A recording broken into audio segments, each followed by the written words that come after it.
Yo, what's up, Fortnite people? We're going to be watching Bugha and Mero absolutely dominate the NA East FNCS Duo Finals. They just ran away with it. I mean, just take a look at this match history. Literally twice did they fall outside of the top 10.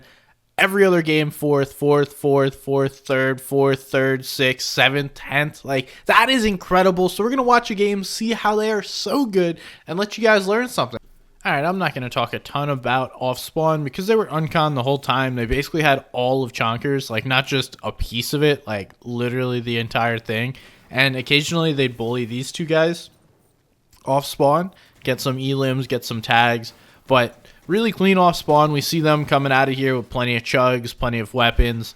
Like, uncon Chonkers may be the best POI. I'm not going to say it definitively is, but these two showed that it is pretty dang good because you get all your mats, you get tons of ammo, you get multiple vending machines. I mean, it's a sick spot to land. The one thing I do want to point out here is how they've coordinated their loot paths. So they both start on this left side of Chonkers and then finish on the right side. So that way when they're looting, it's not crossing paths or they're not running into players as a solo. They're both kind of in the same area. They're not on top of one another, but generally in the same area to be able to help in case something happens. But anyway, so we see first zone literally just starts moving. They're grabbing a vehicle. This is something we want to pay attention to because they grab this vehicle every single game and it makes their rotates so much easier. We see zones not really pulling in their favor on day 2, so they'll have to find a nice little spot. Obviously getting a little extra materials. This is the most split they're at, but, you know, when you get that Chonker Lambo, it doesn't really matter if you're split. You can get there in a heartbeat. And we're looking for tags here, right? We don't necessarily want to fight someone. What we're looking for is finding the surge tags, which is huge. And look at these loadouts. So both going AR, SMG, max heals, 18 chug splashes. I mean, you can't tell me you're going to find a better loadout than that. So they scan someone, get a couple more tags, and then we get some action here on the edge of Storm. But just so you guys can see, zones pulling north again. So central north zone once again.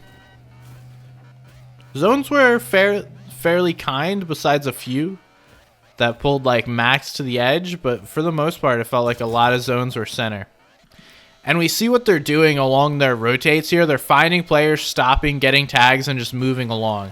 They're not trying to get in these long, drawn-out engagements. All they're trying to do is get their surge damage and then get out. Dude gets rocked with a car, and we're going to take this fight.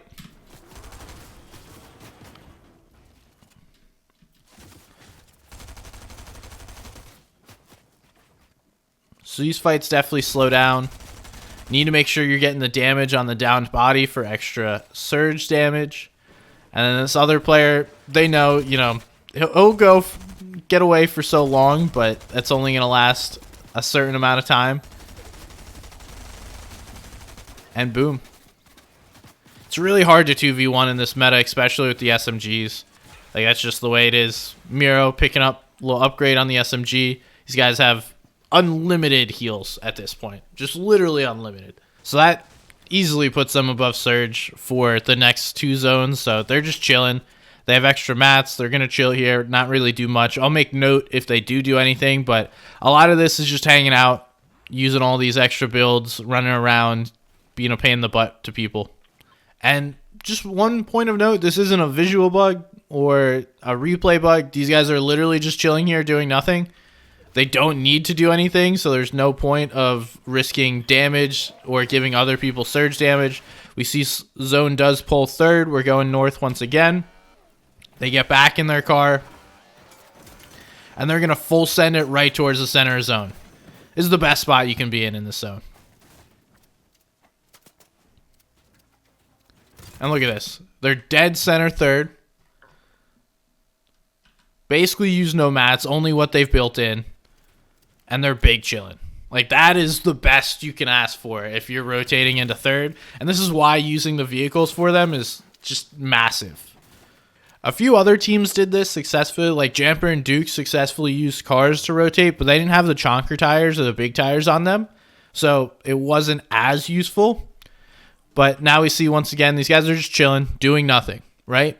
And this is actually the smart play with all the damage they have. They're not giving other people damage. They're not weakening walls. They're literally sitting here doing nothing, which is a huge luxury if you ask me. Not many people could literally sit here and do nothing in a finals lobby with the way Surge has been. But because of its being close to the end, teams are trying to make plays. Surge wasn't as big of an issue. They're pretty much center of fourth zone too. Bugha zones, as you guys know, he pulls everyone. And now they're just getting back into it, taking tags on people once again. But you got to be careful in like the third, the fifth zone, because people are trying to look for plays. So if you even edit builds, people see that as opportunities to go make plays to shoot at you for surge damage. These guys recognize that, and they weren't giving people opportunities. They were just chilling. You also have to be aware enough and get enough surge damage before that in order to do it, but nonetheless. Another piece about that and them not doing anything is they're in the center of this zone, so a lot of people have vision on them, and they can't really weaken their builds, otherwise they'll get lobby focused. It's another reason why they just kind of take it easy, don't do too much. And we see they're only using this one wall to edit from. We haven't really seen them edit from anywhere else. Fifth zone pulls, and immediately they're moving. This is so huge to move immediately because everyone's still trying to figure out where zone is, and these guys have now already gotten themselves 98% of the way in.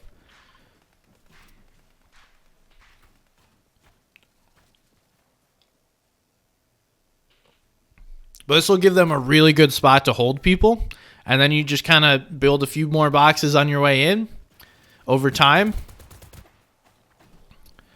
And again, this is a really smart play. We're going to go back, watch this real quick. So what is happening here is Bugha is going to tarp in, and the other team knows this, right? So where are we at, Mr.? So Mero is in this cone. Let me turn on. Right, so Mero's in this cone. He sees this window open. Bugha's like, we need to get a little further in. So Mero is waiting, basically just baiting this edit. And as soon as Bugha makes this edit, these guys start looking at him. And Mero's like, all right, I was waiting for this opportunity. Thank you. I'm going to tag you up. So it's basically protecting his teammate while he's getting them in zone. And this is how you prevent lobby spray before it even happens, right? Because if these guys just walked right in and then started to get focused from these two, then maybe more people join in. They wind up getting lobby focused. But because Mero quickly deters that, they're like, whoa, whoa, whoa, okay, I'm not shooting at you anymore, bro. It's all you.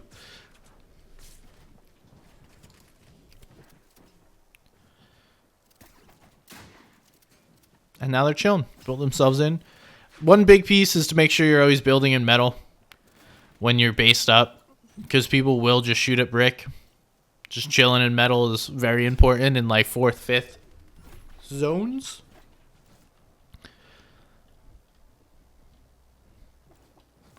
This is a really funny point in the game because they're right next to Chimp, who's in 2nd place, and he's a solo. If Mero and Bugha could have figured that out, all they would have had to do was jump on him, and then game would have been over in like the 11th game, but nonetheless. So we got a pad here, gonna make a rotate. High pad as soon as zone starts moving. And I love this positioning here because Bugha's watching all of this chaos, right? All these people are trying to grab spots. And so what he's gonna do is claim the safest space and immediately build a 2x so he has some space to work with. And then instead of continuing, because as we can see, bottom left corner, they're not fully in zone, right? We still got some ways to go. They're just going to stagger and wait a little bit, which is ultimately going to save them materials, allow them to get potentially picks or damage.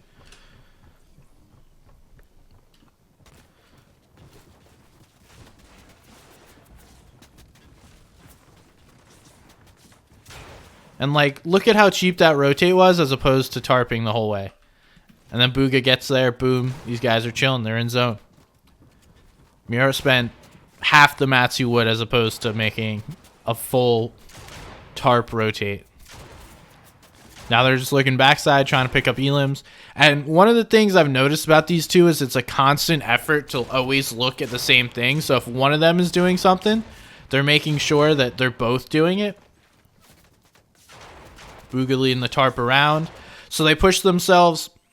It's kind of hard to see, but they push themselves to the side of the zones. And this is one of the things Bugha is so good at doing. So zone's going to pull, let's say, like right over the reboot van and over to this mountain. They're taking this right side, which is so important to do. You want to rotate on the sides to eliminate players from fighting you on both sides. And it just makes the rotate easier because when you're in the middle, you have to worry about above, below, left, and right. When you rotate on the right or left side, you're eliminating the right or left side, whatever side you're rotating on, from being a danger to you. And we see these guys just do that right here. And this is something Bugha's been doing forever. They're also playing the mid ground and bullying whoever is on their lair. It's crazy impressive. Mero's about to go nutty, so bear with me. Thank you very much. Take that one. Thank you very much. Take that one. And because of all the splashes they have, they're so comfortable chilling and playing Storm. And also, Mero and Bugha are very comfortable with either player tarping. Obviously, Bugha's a little bit better just because he's been doing it forever. Mero's not necessarily the one you want tarping anyway. But this is a crazy play. So, I know I've been saying that, but like these guys just are crazy. It's the way it is. So, watch. We're making this rotate. And they're going to identify this player on the backside of Storm. They're going to try and get in our tarp here. So they see these guys. They're like, oh, yo, they're coming in our tarp. Nice, nice. Look at them. Both looking. SMG's out. Ready for this. So these guys are coming around thinking they're about to sneak somebody's tarp. And they get full lazed. This guy gets pieced. So they cut off Nosh and it's just paper. And that is a free elim if I've ever seen one. Yes, Mero gets the elim, Bugha takes the damage, but nonetheless, it's not that big of a deal. And again, playing Storm is not an issue for these guys because of all the splashes. And it's these constant refreshes that allow them to just play this style. They're playing so aggressive here, just bullying everyone. What's up, Dukes? Welcome to the party. Thank you. And we see that's just a pure understanding play by Mero. That's why he's on the backside. That's why he's tarping. It's beautiful. And then these guys have claimed ultimate low. Bullying people off their lair. That's what they're so good at. Don't fight my lair. This is my lair. The craziest thing is they didn't win a game. But it didn't matter, right? Like, they had more than enough to be able to win the tournament without winning a game. And it's this consistency that we talked about at the top of this. So, once again, great recognition. Mero knew that those guys were above. They're just trying to get out from under that chaos. Bugha goes and bangs, grabs that. That refresh is huge. It's going to be able to extend their game that much longer. See, Mero is healing up. And they're out of splashes. So, not that bad, but not that great. And this is one of the better games that they played as a team. They were doing this the entire time, but typically it came down to one of these two solo clutching. But I just wanted to show this game because I think the teamwork is incredible from these two. So I wanted to show this off. We will see a slight solo clutch. So right here, right, Bugha gets jumped on by two players. And instead of like full committing to try and save his teammate, Mero's like, nah, I'm out, bro. And that is something, that quick recognition to know when it's gone too poorly to try and save is another huge piece to their solo clutches. A lot of times players fully commit to a dead play that's no longer going to win. So Mero and Bugha are great at recognizing what the situation is very quickly and getting out of there, whether it be one or two of them, but just playing whatever situation they're given. And so this is what I'm talking about. Like, we see Mero just get a couple extra placement points, And this happened literally every game. He almost winds up taking out Acorn here, too. This would have been nutty. But we'll watch this out. Want to thank you guys for watching. Make sure to go check out this next video if you like this one.